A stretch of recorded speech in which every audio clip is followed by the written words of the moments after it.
Welcome to the podcast. We Do Recover with Jared Miller, your host. And I'm Dr. Terry Sellers, your co-host. This is a podcast about recovery from addiction. We want to talk about what successful recovery can look like. Brought to you by Steps Recovery Center and the St. George Hilton Garden Inn. God bless America, land that I love. Stand beside her and guide her through the night from the light above. Thank you, Mike. Oh, you are listening to the 4th of July episode of We Do Recover, episode 86. I am your host with the beautiful voice, Jared Miller. No agreement or claps? Okay, that's all right. We'll move on.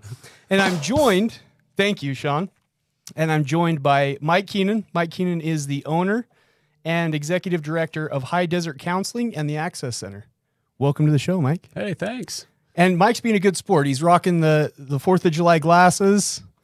I think you look better than I do in them, man. Yeah, I'm used to wearing stuff like this, so it's not a big deal. Nice. We're going to get to Mike. Before that, though, episode 86, part 1 is brought to us by Steps Recovery Centers, where they are ready to help you or a loved one get help as soon as you're ready to reach out. Reach out to them by calling them at 801-800-8142. Or you can go to their website at stepsrc.com. They have people standing by ready to help you or a loved one, again, as soon as you're ready to make that decision to get some help. All right, well, let's get into it, Mike. Most people, I feel like, come on here because, they're excited to meet Dr. Sellers. And have you met Dr. Sellers? Uh-huh. The Dr. Sellers isn't here today, so you just got me. I apologize about that. Yeah, I was hoping he was here.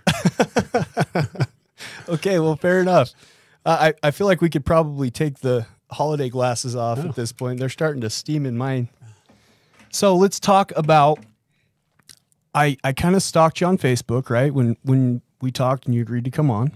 And I noticed that there was a post, a pretty funny, goofy post. I actually loved it, saying that you got 14 years. Yeah, I'm not sure where that photo came from, but it was my daughter and I playing the princess game, and whoever gets dressed up first wins. So I clearly won that round, and somebody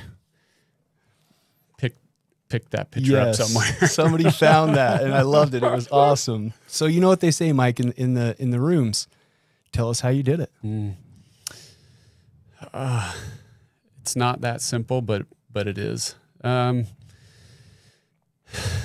don't mean to put you on the spot. This isn't going to be like all about your story, but let's get to know Mike a little bit. Yeah. So, I did it. It was pretty simple, really. A lot of people finally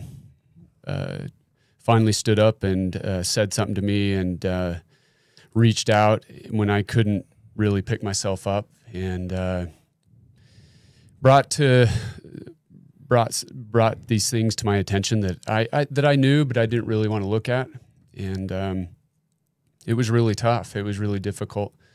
This was in 2008 or in 2007. So there was I walked into the room at my family's house, and there was all these people there. And so they pulled an intervention on well, you. I wasn't sure what that was at the time. And there was just a lot of people there, and oh, sweet. Hey, Uncle this and that. Oh, I haven't seen you in a while. And then I got in there and saw a gentleman that I knew very well. And I said, oh, my gosh, I've seen this on TV before. You're like, this isn't just a family reunion. Yeah. So, yes, it was an intervention, and a successful one. I caved. I was ready. So I went off and had a successful treatment experience. It wasn't long after, though, that I felt really good and felt like I could just move on. And within months, I was back to what I was doing. Within months. And they always say, it's always waiting for you when you're ready, and it was definitely waiting, and it got bad. It got to the point where how long had it been going on kind of before? Like, I don't want to spend too much time in the problem, but 9 months. And share as much or as little as you're comfortable with. What was it that you sure. struggled with? Heroin and cocaine. Okay. Yep. I needed one without the other, and then I needed them both together to function. Sure. You know? Yeah. And I just knew, finally family were done. I was cut off. They left me, good luck in life, hope it works out kind of thing. And I was left in the streets of Salt Lake where I was unfamiliar with. It's where I went to treatment. So I kind of stayed, hoping to regain a new life. And because you're from Southern Utah, yeah, I'm right? from here. So St. you George, went to treatment up in North. Salt Lake. Yeah. Okay. And I just remember calling my sister, and I had that a gut feeling that I knew if I didn't do something that day that I was gonna die. I was depleted, but I just knew that I wasn't gonna make it through the night. And she was my saving grace. Came, picked me up, and took me to the hospital. And that was the start of my journey into really taking it serious and taking a look at, okay, I've done this before, but what do I need to do different this time? Because I definitely don't know what I'm doing. Yeah, I find that I can totally relate. And I find that interesting, right? Because I had two kind of treatment attempts. The first one, I wouldn't necessarily call it treatment, though. I just thought, like I'm sure a lot of people think, I just need to detox. All I really need is a little bit of detox, and then I can go back to work, and I got these bills I got to pay, and this and that, and a family, right? And I didn't really understand, like you're talking about now, the full grasp of it's a lifestyle change, man. Yeah. You got to completely change your whole lifestyle. So yeah, did you have a little bit of that the first time around too, and it kind of bit you in the butt? Yeah, I had more of a, I just felt really good the first time physically, and I had some spiritual moments. And I was resting on that, going to the gym and feeling yoked and just feeling really good about myself physically, looking back. So this next attempt was a good friend of mine said some harsh words, and he said, if you really are interested in this, you got to do everything different. And I said, well, yeah, of course. And he said, no. Like if you dry off have the shower this way, you do it the other way. And I said, whoa. To that extent, he says, yes, you change everything because you're trying to reprogram everything that you've cemented in over the years. And so he says, if you focused on your physical side last time, you were working out and this and that, try not doing it this time, or do everything different. And I said, wow, okay. So my second attempt at treatment was quite different. It forced me inward instead of a lot of the things I was focused on the time before, which were outward. When you went back to treatment for a second time, did you feel like pretty defeated? Was there like this, oh my gosh, because I know negative self-talk is a huge thing, right? When I work with my clients, it's like, oh man, I've failed. I'm back here again. Was there any of that type of? Because I came to in the psych unit 3 weeks after I was dropped off. Oh, wow. And I didn't know that. So, and I don't know what happened in that time frame. All I do know that it was bad enough that I ended up in the psych unit, and 3 weeks later I came to. So I don't remember a lot, but I just remember thinking, I don't belong here, and this is serious. So I need to take it serious. And not that I don't belong there, meaning I'm different. I don't belong here like, holy crap, I got to take this serious. Right. If I don't, if I want to do the deal. Like, this is my reality if I don't change. Exactly. I'm sorry, I didn't mean to cut you off. So this time you're doing it different. Yeah. Trying to do something completely different than the last time. Yeah.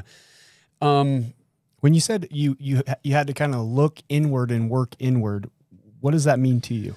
So I was, I just felt conscious, the second time around. I really felt conscious, and I felt not as impulsive to my needs.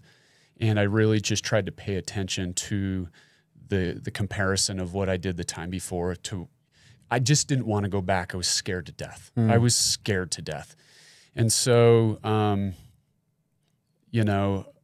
smarter than I look, Okay. And so I really started to look at people around me and what they were doing, and then how I responded. And, you know, just like we've seen and just like we've experienced, you know, we can really attach to what we're not getting and what we think we need and really focus on that. And that can kind of bring us down. And that's what I kind of did the first time around. And that's what I saw a lot of people do around me the second time around.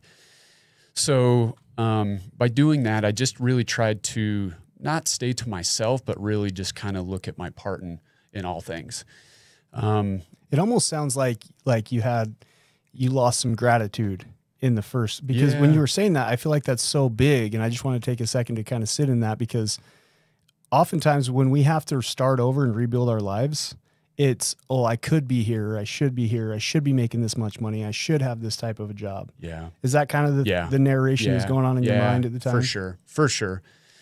So the second time around. Yeah, it was just, it felt different. I wanted it different. But I was just kind of letting it come as it came, instead of trying to go get it, you know, because I'm a very strong personality, and and so I just tried to really settle in and absorb what was in front of me. I mean, there was times, well, I remember I was a week, maybe 2 weeks, about a week before I was going to leave, and the counselor came up to me and they said, hey, we should probably meet while you're here. And since you're about to leave, we should probably do it soon. And I said, yeah, if you want, that'd be great. So you hadn't been meeting with the counselor? Well, and that's not really the point, you know. And the point was, my head was in a little bit better place of, I wasn't worried about how I was being treated or what I needed. I just needed to be present and be okay, you know. And when I could have definitely complained about a lot of things, sure, yeah, I couldn't, because I didn't want to go back. I was full of excuses, man. I mean, I wore a white shirt and tie to work every day. Yeah. I mean, so I was different, you know, and that kept me sick for a long time. Looking for the differences instead of the similarities. Yeah. Yeah. Feeling like you're kind of above this. Yeah. Totally. Yeah. Totally. I can relate, man. So weird as it is, I didn't struggle or have a substance abuse problem until after I had a bachelor's degree and after I'd been a teacher and a coach for a number of years. And so, you know, here I am going to treatment. And by the time I hit rock bottom, I'd been homeless for a while, right? And like, anyways, I did that too. I looked around and I was like, I'm more educated than these people. I'm this, I'm that. I've achieved these things in life. And so I can relate, man. Yeah. But I had to get humble. Yeah. Right. I through the group process, I got fed some humble pie a time or two. Oh yeah. Oh, you know what I mean? Oh yeah. I think with the nail, so I felt like I was doing my experience was a little different that time, but what really sunk in the nail is a few days before I was supposed to leave, I got a phone call that a first cousin of mine, we were same age, spent a lot of time together in our addiction, had just overdosed, and they were about to pull the plug and wanted me to be there, or asked if I wanted to be there. And at that moment, everything that I thought I knew, like, it went away. Like, I knew nothing at that point, and I got sick, and you know, I didn't want to leave. I couldn't leave, and they said, it would be beneficial if you can have some family here so you can get some closure. Yeah. So if you can get family here to take you down, say goodbye, go to the funeral and come back, that would be really beneficial, and you can work through that. I said, whatever you want me to do. So I did. And I don't know if you've ever seen anybody on life support, but it's very violent. It's very, very violent. And I saw myself sitting there, you know, in that bed, and it hurt bad. And we were able to make some amends, which was really cool. I was able to go to the funeral, had a really good experience, but it really sunk in the nail for me. The reality of where I could be in a split second. Yeah. Like you said, you look at that hospital bed thinking that could totally be me sitting right there. Yep. Yeah. So I made it through, I came back, processed it. And then I asked them if I could restart the program. Really? Yeah. I didn't want to go back to where I came from. At that point, experiencing that, like, Jared, I'm telling you, I felt like I knew nothing at that point. And I think that was a real good reminder that maybe some of what I was experiencing was a facade too. You know, I was really trying to like have a different experience instead of just having a different experience. And so family got together and was able to financially make it happen. And I pretty much restarted the program in a whole different light and way. The same place that you were at in the first place though, right? Yeah. Did you go back to the same one that you started? So I did. And so I'm there just a few days and they said, Mike, you got to go. And I'm like, why? And they're like, well, there's somebody here that you know that you guys aren't This is when you restarted. Yeah. Oh. You guys aren't on good terms. I'm like, well, who is it? I'm still just fuzzy, you know? Right, right. Well, we can't tell you. And I'm like, well, just tell me. I'll make note. You can't be here. He was here first. And then in my mind, I'm thinking, okay, well, maybe I'm good. I can go home. And they're like, no. You're going to another place. And that's the new place that I went for the second time. Yep. Got you. So, and then I restarted that place. Yeah. Got you. Yep. So after you have this kind of awakening moment with your cousin, what do you feel like changed? Like, did you have a different experience than you had the first two times? So my first time, I didn't want to come back to St. George. All my wreckage was here. All the fear and shame and guilt, all the people I've let down. I mean, the monster was huge here. I mean, our family goes 5 generations in southern Utah. So there's no way I was coming back. I was goner. But this second time, I just remember thinking my only option if I want to pull through long term, I got to go back where my family is, where my support is, and I got to face it. Right. You know, and I gotta work through the monster because I belong here. So that was another reminder, like, holy cow, considering that or even having the guts to do that was pretty remarkable for a guy like me at that time. For our listeners though, that's a pretty there's a little golden nugget right there. I feel like in our active addiction, we're running away from, we're hiding from, we're numbing out from, we're avoiding. Pretty cool that you came to the realization is, hey, if I'm going to be successful, I got to take this head on. I got to make some amends. I got to rebuild my life. Can't just run away from it. Yeah. And a lot of it, the credit goes to the people that were around me. I asked constantly, what should I do? What do you see? How do I do it? I don't know what to do. And they told me and I did it. And it was tough, but I did it. And so, I just followed through with the people that set me up to be successful. That's all. I love that, man. I do. So you get done, you come back. I mean, what did that look like? That had to have been, you talk about fear, right? Oh man. I mean, yeah, it was a good fear that I felt like I could confront, or at least start to confront, but I didn't know what to do. You know, I was just working for the family business. The plan was to continue that and one day take over. And what was the family business? Real estate and development. Okay. You know, so generational business. And, I was good at it. I liked it. And, but Dad was like, you know what, Mike, you need to take a break. I don't know what you're going to do, but you need to just take it easy. Okay. And then I get a call from one of his buddies. And he says, Mike, I heard you're looking for a job. I'm like, oh, okay. And it was at a treatment center. And I'm like, what? I'm not qualified. I don't know. There's no, I know nothing. How much time in recovery do you have at this point? Oh man, I got out like the end of July and I got out in August and started in September. So a couple months. I knew nothing. Yeah. Well, you had your experiences. Yeah, but I didn't know what that was really worth at the time. Okay. No, I really didn't. Looking back though, you can see the value. Oh yeah, for sure. So that was my introduction into this industry. That's cool, man. That's way cool. Yeah. And for those of you that don't know, I was listening to a country song today, and it was about like I've got some friends you've never heard of, some famous friends you've never heard of, and I'm like, that's what my guests are on my podcast. I feel like, like we got Mike Keenan sitting here, who's the owner of High Desert Counseling, right? Access Foundation. So talk to me a little bit about how do you go from starting working at a treatment center after a couple months of getting out of one to all these, for those of you that don't know, the Access Foundation is your sober living houses, right? Yep. Which is a huge asset to the Southern Utah. I mean, I feel like we could use a dozen more of them. Correct. Oh yeah. How do you make that transition, Mike? So, I didn't belong in this industry in the beginning. I did not belong. Why do you say that? Because I didn't know nothing, first of all. Second of all, I was like overindulgent and just this bleeding heart and, oh my gosh, this is so rad. I can relate to these people. I mean, it found me. This industry found me.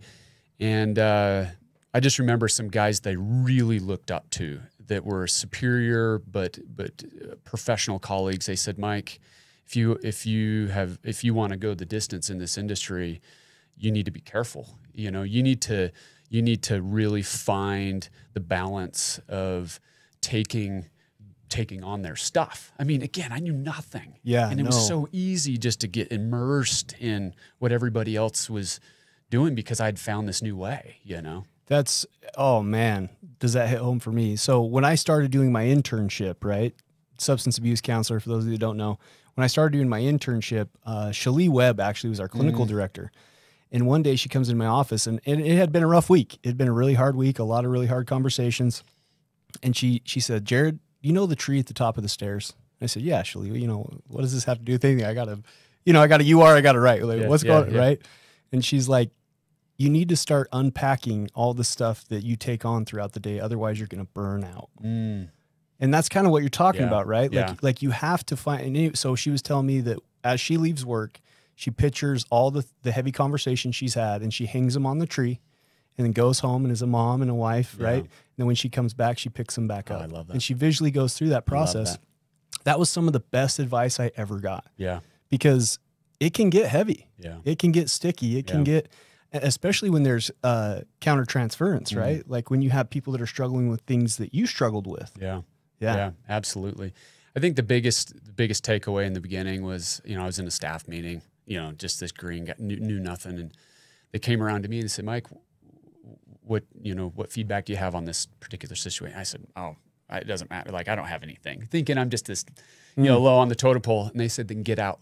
And I'm like, whoa, if you can't contribute to this, you're useless to us. What are you doing sitting in the meeting? Yeah. And I'm like, and he took me afterwards and explained to me, but that shook me up. And I had to make a decision at that point, you know, can I do this or not?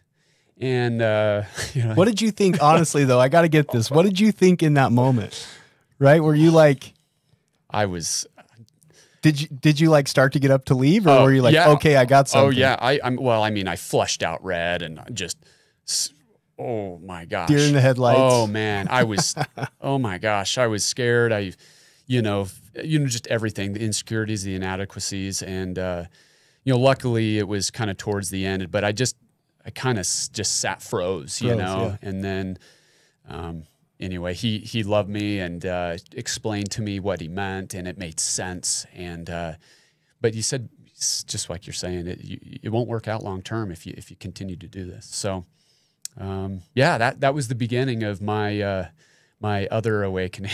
That's cool, man. At the time, are you a tech or are you a case manager? What position are you in? All the above. I started going back to school because I thought this is something that I really wanted to learn more about. Because I was interested in what the dynamics of everything, but I was also kind of interested in me and how my brain worked. So I needed to know a little bit more. So that's kind of when I started going back to school. And so I became a little bit better of an asset, you know, so I was doing a little bit of everything at that point, but yeah, tech, you know, a line staff at that point. Yeah, sure. I mean, and that's the best way to figure out this industry is to get in at that starter level. Yeah. Because listen, as a counselor now, when I get feedback from techs, those people that haven't worked as a tech, I feel like it's easy to blow people off. Yeah. But where I've worked as a tech, I listen. Yeah. Right. I take in that feedback. Yeah. So that's awesome. We got about a minute and 15 seconds left here. Okay. So what I was thinking is in part 2 here, we'll talk a little bit more about kind of the journey from that point on. The dream. Does that sound good? Absolutely. Cool. Where did you start to get back into school at? Well, I started at Dixie, got my associates, and then I went up to the U, started the social work program. Oh, so you went right into the master's. You didn't go. So I got I did my Sud C simultaneous with the bachelor's of social work. So, and I finished at the same time. Way cool. Yeah. Yep. Way cool. Right on. So, listen, this has been a fantastic episode. We got another part 2 coming up here after a sponsorship mention. While I got you though, listen, please share this out, right? We are always trying to reach new people, spread a message of hope.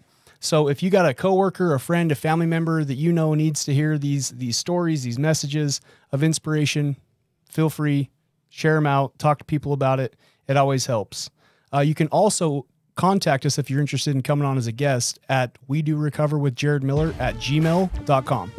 We'll be right back after this 30-second break from our sponsors.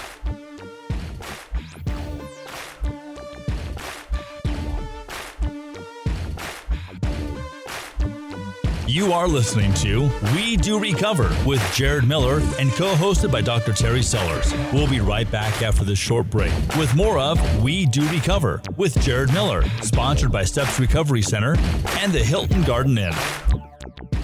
I'm Desmond Lomax, one of the clinical executives here at Steps Recovery, and once you become of the Steps family, you're just a part of the Steps family. A lot of us have overcome substances, overcome addiction, and now we're able to help other people. Second of all, we're also going to help you in a way where you can afford to be helped. Third of all, we're going to give you the same quality that many organizations are charging 2 to 3 times, and it's more about you than it is about our organization.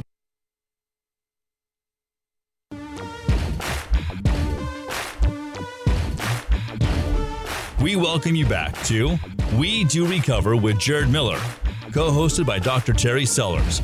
Brought to you by Steps Recovery Center and the St. George Hilton Garden Inn. And now with part 2 of our podcast, Jared Miller and Dr. Terry Sellers. All right, there's going to be no awkward singing in episode 86, part 2. Sean, don't act like you didn't enjoy my singing, man. I'm taking steps up. You know, I sang happy birthday to Dr. Sellers on his, you know, when he got 19 years clean. I'm just stepping my game up. Oops, forgot my mic. I hit the wrong button. Can you say I'm not going to sing anymore? I'm not going to sing anymore. I can't make any promises. Yeah, that's right. We got to get Mike singing. So let's get into that, right? Like, I totally missed New and Goods, but we've decided, first of all, episode 86, part 2 is brought to us by the Hilton Garden Inn. Listen, it is always sunny and bright at the Hilton Garden Inn in St. George, Utah. And if you've never been to St. George, Utah, if you're listening to this from a different state, plan your next vacation in St. George, Utah. We have Zion's in our backyard. There's tons of recreational stuff to do. Zion. Thank you. Singular. What are you, not from here? I'm actually from northern Utah. Oh, you should know better, though. Zion. If you go to Michael Keenan's Facebook page and you follow this guy, he's always out biking. He's always out trail running. I mean, just that's the lifestyle down here, right? You won't catch me running unless it's from a bear or the cops. But other than that, I'll be on my bike. I'm making a liar? Okay, I'll stop telling lies here. He is an avid cyclist, though. Anyways, southern Utah is beautiful, so check out the Hilton Garden Inn in St. George, Utah. Always sunny and bright. Go to Google, give them a Google search. Thank you guys for sponsoring this podcast. Okay, it is the reason for the awkward singing at the first, Sean, that I totally caught everybody off guard with. I thought we were just going to erase that and put it away. No, we're talking about it. We're going to process that whole experience. Okay, go on. It's the 4th of July weekend, man. 4th of July weekend. So let's start this thing off. What are your plans, Sean Donovan, who doesn't have the cool 4th of July glasses, what's your plans for the 4th? Okay, well, first off, I got to call my mom and wish her a happy birthday because it's her birthday on the 4th of July. Your mom's birthday's on the 4th? Yeah, exactly, yep. Wow. Yeah. So, and then with no fault of my own, I'm going to the Stadium of Fire thing up at the BY's U's thingy. Is it Tim McGraw playing up there or something like that? Does Utah Tech know you're stepping out on them? You know, that you're going to miss the Dustin Lynch concert? Is that what it is? I don't know. Yeah, man. So they're like, yeah, we're going to go to Provo. And I said, that sounds like all the things I want to do on my weekend. Provo, BYU, country concert, 4th of July. You know, it's like, yay. Yeah, you're going to be a happy guy. Yeah, that's... Yeah. Okay, cool. All right. Cool. Sorry, those are not in my wheelhouse. So. You're good. So okay, Mike Keenan, what are the plans? These things, it's kind of hot in here and I'm like sweating, you know what I mean? So they start to fog up. I can only wear them for so long. What are your plans for the 4th, Mike? Not me. This is good. So I'm thinking a few things. Not sure what's going to stick, but my wife and I may be getting flag tattoos. That's one option. I don't know, man. Maybe burn something. Okay. No, I think we'll just hang low. We've been kind of with the summer and the kids, kind of doing a lot of different things. So I think we're going to hang out this weekend. Very nice. Yeah. Set off some fireworks, Yeah, hopefully. just hang out and eat some popsicles and try to have a good time. There you go, buddy. I like it. I like it. Why does Jared, Mike? What are you doing, man? Hold on though. I have a beef here for a minute. Oh. Why does Mike look so much cooler in the glasses than I do? Well, you kind of got the Elton John thing going on. You look. Put the glasses back on. Let me get the camera on you. All right, let's check You this look out. like Elton John. Do I? Yeah, it's the big glasses and he's wearing a hat. Fantastic. That's right. That's right. He's got the cool hat on. That's it. So for the 4th of July for me, so I am planning on barbecuing. So for those of you that don't know, I work for Steps Recovery Centers, and we're going to do a barbecue at our men's sober living house, which is pretty cool. I went and got the hamburgers today, and I have this, my little brother does the best hamburgers, right? By fresh ground beef. He's got some onion mix in there, and I can't give out the whole recipe because he'd kill me, but they're delicious. And so I got all the ingredients to do a little barbecuing at our sober living house. It's going to be fun, you know, and then at nighttime, when my wife gets off work, she has to work, unfortunately, on the 4th. We're going to go to Dustin Lynch, the concert, and we're going to watch the rad fireworks that they do right above the Utah Tech Stadium. I'm stoked. 4th Just of right July here? is my favorite. Yeah. 4th of July is my favorite holiday. Did you know on the 3rd of July, I pick up 8 years clean? No way. 8 years, baby. Wow. It's crazy. Dang. Life's good today, man. Cool. Yeah. Well, fantastic. For those of you that are listening, type in the comments. What's your 4th of July plans? I want to hear from you guys, right? Like, I want to know what's going on out there. Let's jump back into your story though, Mike. So just to recap a little bit, several treatment attempts, got a job working in treatment, high pressure situation. You get asked to either make a comment or get out of the room. That's baptism by fire, buddy. Yeah. Oh yeah. Right? Like that is yeah. baptism by Oh, fire. yeah. How do you, and I know today, sitting here in the studio today, you're an entrepreneur, man. You own a treatment center, you own some sober living houses. How do you go from being Mike Keenan, getting, called out in a meeting, to sitting here with a master's degree, the owner of a sober living house, the owner of High Desert Counseling? Talk to me. There had to be there's got to be some stories in that whole transition. There's some stories. First off, I didn't finish the master's degree because the wife went on and got that. So and I'm more of an administrator. So anyway, so there's that. I'm sure you learned a heck of a lot though that helps you today, right? Yeah, absolutely. So like I told you before, the wife though. Hold on a minute. So I know Allie. Okay. Where does the wife come into play? So we met at the U. Okay. Yeah. And smoking hot and just couldn't keep my eyes off her. And we started dating, and a few years later we were married. That's awesome, man. Yeah. So that's when the self-sacrifice came along, and you're like, yeah. okay, babe, you go ahead. Yep. You get the masters. Yep. All right. I get it now. Yep. So that was kind of cool. So we make a pretty good team. So, yeah. You guys, I mean, I follow, I'm friends with both of you on social media and stuff. You guys seem like you are a happy couple. Yeah. Happy for you both. Yeah. Thank you. Yep. All right. So this journey. So a lot of the traits and things that I possess that have really hindered me, I've really been able to use them in positive ways. Like I told you before, I mean, I have a hard time with no. You tell me no, I'm going to figure out a way. And you know what we call that? What? Oppositional defiance. Yeah, You got a little oppositional defiance. Yeah. That's good though. Lot. Sometimes that can be healthy, right? Yeah. All right. I didn't mean to interrupt you. No. I guess the biggest thing was once I started going to school and learning a little bit, I was actually disappointed with all of the energy and effort that goes into people, single people, and then groups of people, and then the outcomes that we were getting. So we put a lot of energy into helping, but our outcomes are kind of piss poor. And that really drove me from the very beginning. So I went, deep dive into a lot of the whys and hows, and on the micro and the macro scale to try to really understand, what is really going on out there. And just to break it down for people that don't understand what you're talking about, there's like an 80 to 88% failure rate, I'm going to say quote unquote failure rate. Is that what you're talking about? Yeah. Like just the overall success isn't that great when it comes to treatment. And I got some thoughts around that, but I'm not going to share them right now. So, I just think that's what people you're talking coming about. in out of treatment constantly, but then we continue to recommend the same thing over and over. Just all that kind of stuff. Okay. And So then what do the deep dives look like? What do you mean when you say you did deep dives? So, just my own research, I love to learn from people around me, but I also like to trial and error a lot of things.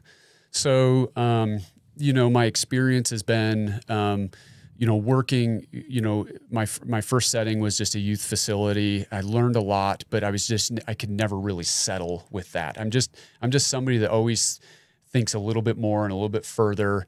And I just wasn't, I needed more. I needed more. So actually, the Lionsgate today wasn't the Lionsgate that started. Russ and I opened that up back in the day. And that was my real big, administrative push to learn kind of the inner workings of, how these organizations are licensed and run and how things are implemented.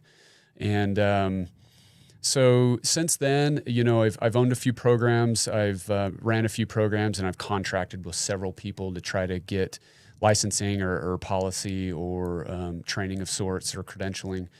And I just was still left with the same taste in my mouth of, man, you peel back the name, and I'm generally speaking, but I felt like you peel back the name and a few layers, and a lot of people were kind of doing the same thing, which I'm glad people are there, but where's the uniqueness? Where's the approaches? Where's the study and the outcomes of really trying to focus on how people are getting better?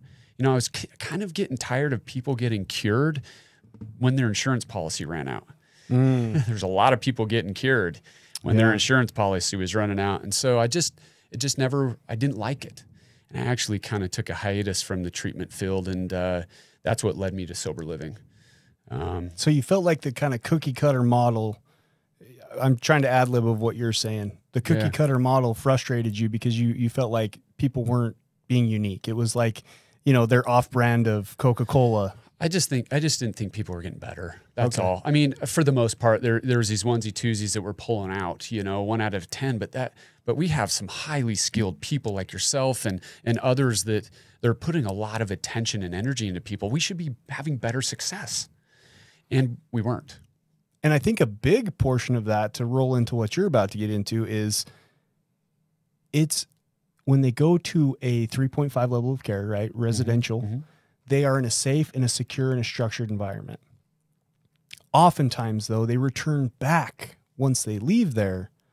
It's like if I had a tree that was dying in my front yard, okay? Yeah. And I took it and I transplanted it into my backyard around other trees that are getting healthy, prospering, growing, right? All of a sudden, it's starting to bud, it's starting to grow again. It's beautiful. Why would I dig that tree back up now that it's growing and healthy and flourishing and put it back in the same spot that it was dying in? Right.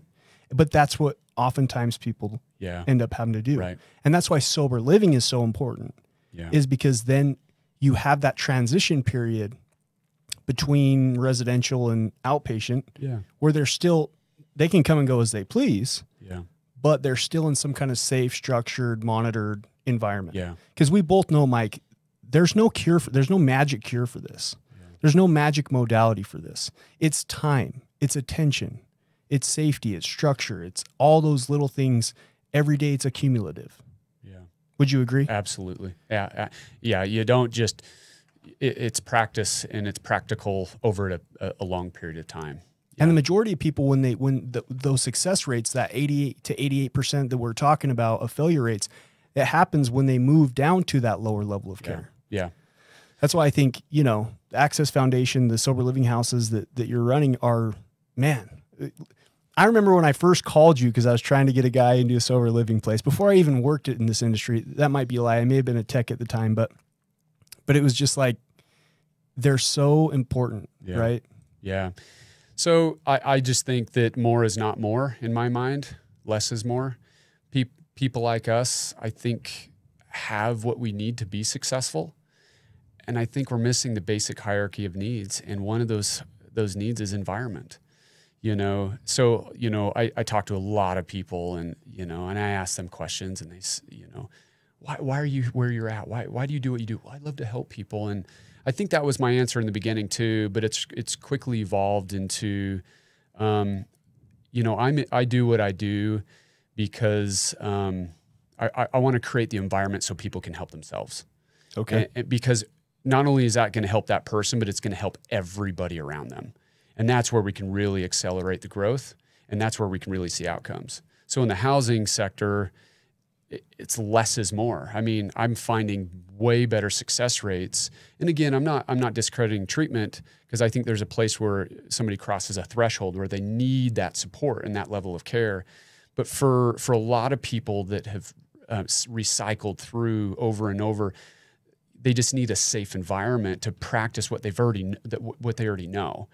Yeah. So Robert Downey Jr. that's been to 12 different rehabs maybe necessarily doesn't need a 13th another rehab, right? He needs a safe, structured environment where he can practice the coping skills that he's learned. Right. Those 12 other stays in real life. Right. Okay. Exactly. So less is more. I really think so. So we really try. My whole filter is just how do I make things as practical as possible, so it can exceed beyond the walls. Because I can only give you so much, but if you can't use it and take it with you, I mean, it's useless. Absolutely. Let's dig into that. What does that look like?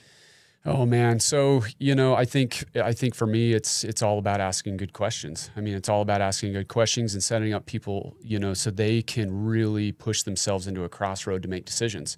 Because people like myself suffer from indecisiveness. I don't know, I don't want to go back where I came from. What do you think? What do you think? What do you think? And I'm quickly going to say, I don't know. What have you tried? No, nothing, or this. Well, how does it gone? How's it worked? And through that, just asking questions, they learn to develop a skill to make decisions. Because a lot of this is, we've turned antisocial and systemized because we've been all the programs that we've been to. So we're used to having people tell us what to do and then following suit. So when you're really ambiguous, people dismantle in a good way so they can learn how to make decisions. Then once you can make decisions, you can look at, was that a good decision or not a good decision? Because when it doesn't come from me, I have somewhere to blame or someone to blame, so the responsibility of that doesn't add up. So again, I'm trying to quantify. I know I'm trying, sometimes it gets a little complicated, but I'm really trying to quantify how we treat individuals. And you're talking about self-efficacy. I'm totally there with you. Yep. In fact, I love everything you're saying. I was watching a documentary, I don't know, within the last week or two, and it was talking about how kids nowadays, everything's so structured and everything's so systematic, and they go from school to dance to, right? Like it's just, they don't have any time, just creative, free. Yeah. They are relying on somebody else to tell them what to do. Yeah. And then when they get to be adult ages, if they fall out of school or they don't know what to do because they haven't ever developed that self-efficacy. Yeah. Well, and the autonomy's not there anymore, because we feel like we can't make decisions or allowed to make decisions or given permission to make decisions. I mean, there's a lot of pressures out there. So I'm really, really trying to be conscious of, and trying to find a balance. Obviously, I want to make sure there's a safety net there because I want them to learn through decision and, if that was a good one or not a good one for their circumstance. Natural consequences. Yeah, but I don't want them to fall off the wagon. Sure. Sometimes I can't control that, but really have a lot of thought. I brought on a partner a few years ago, and he has been a godsend, global statistics master's, and also a business administration master's. And I just said, Alan, something's going on here I've never seen before, and it's magic.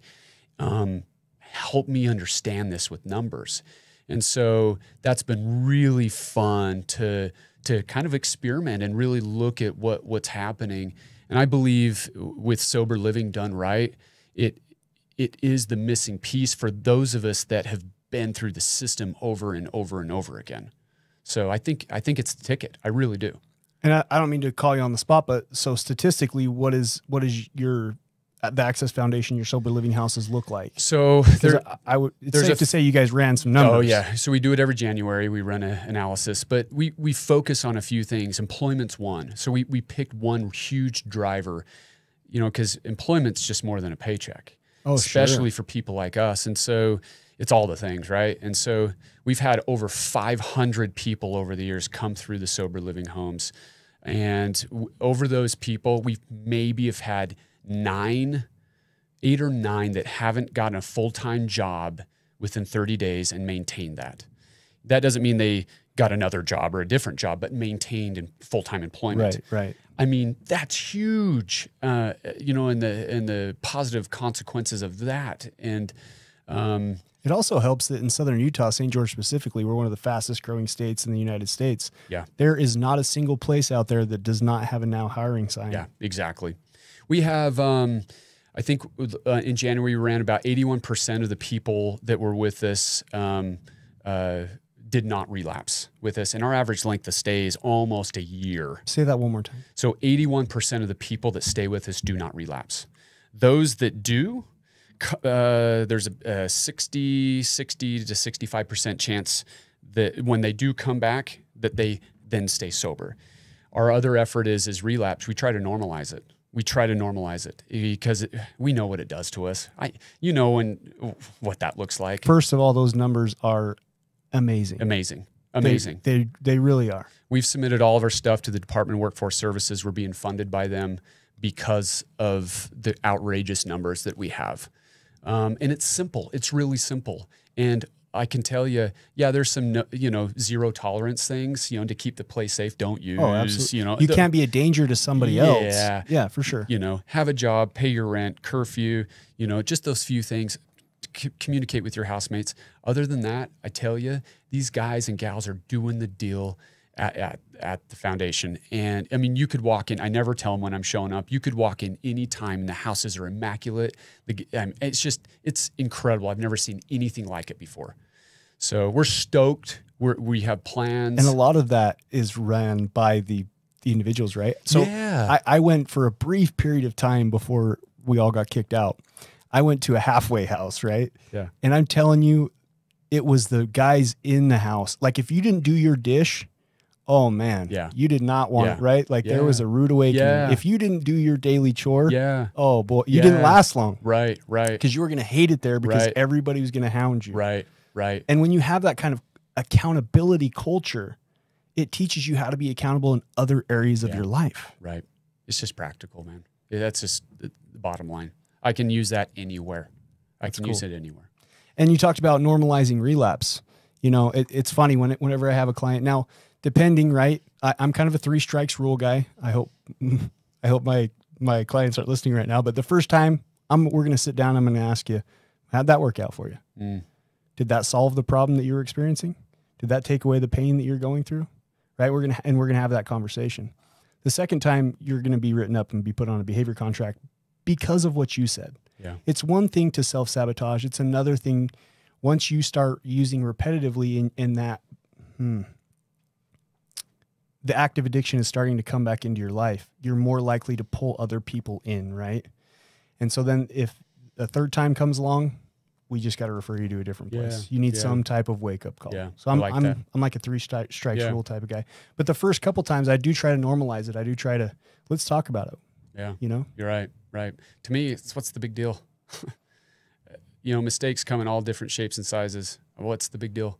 And when you take the power out of it, I mean, just like you're saying, it can't really go anywhere else. And then I think you have, for the most part, a captive audience to where you can get in there and do some work with them.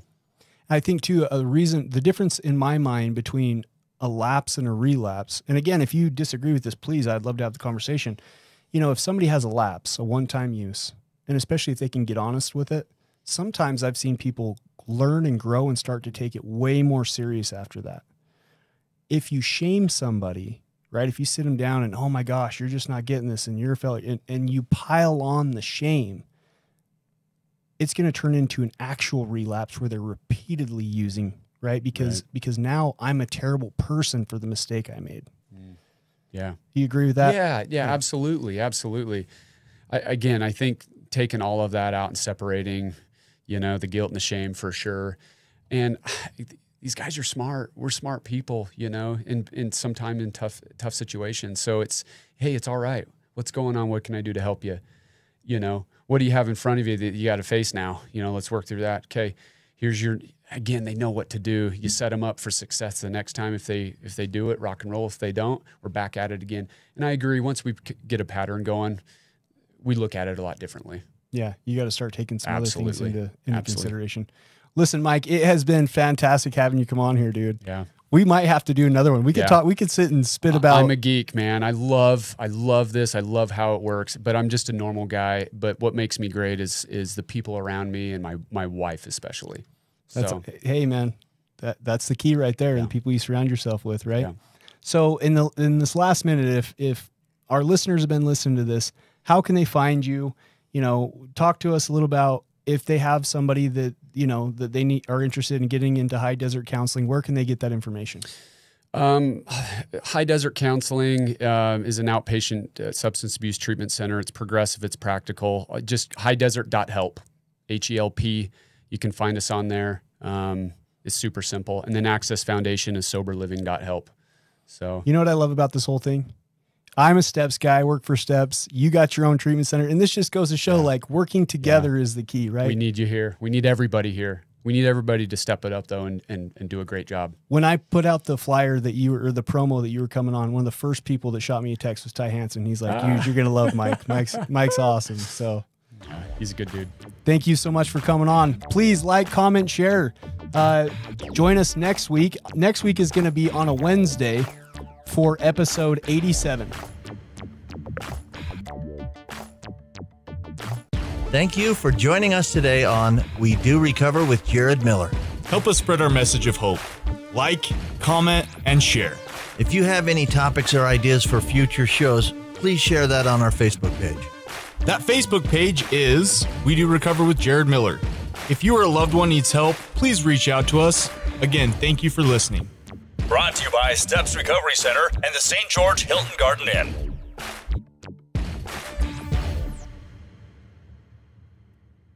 This has been a production from a podcast studio.